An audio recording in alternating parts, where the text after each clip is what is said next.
Справа ў тым, што ў Расіі гэтай зброі вельмі мала. Эксперты кажуць, што 1-2 экземпляры. Расія сама гэта яшчэ не распрацавала, пра што і кажа Пуцін. Там няма чаго размяшчаць у Беларусі.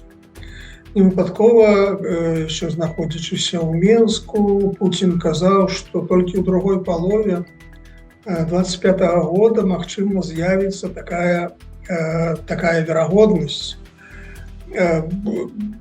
То бок невядома, наколькі хутка Расія можа гэтыя ракеты ствараць. І зразумела, у першую чаргу яны пойдуць на ўзбраенне расійскіх войскаў. І толькі калі нешта застанецца, калі будзе нейкі рэзерв, тады і можа адбудзецца гэтае размяшчэнне ў Беларусі.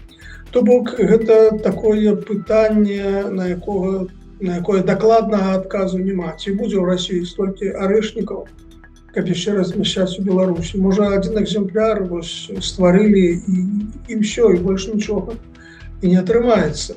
Невядома, што там будзе праз паўгода, таму што плануюцца нейкія перамовы, можа, гэтыя перамовы памяняюць усю сістэму рэгіянальнай бяспекі.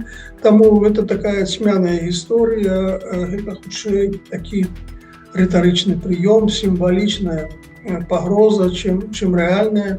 Прыкладна так да гэтага і ставяцца пакуль заходнія палітыкі, заходнія краіны.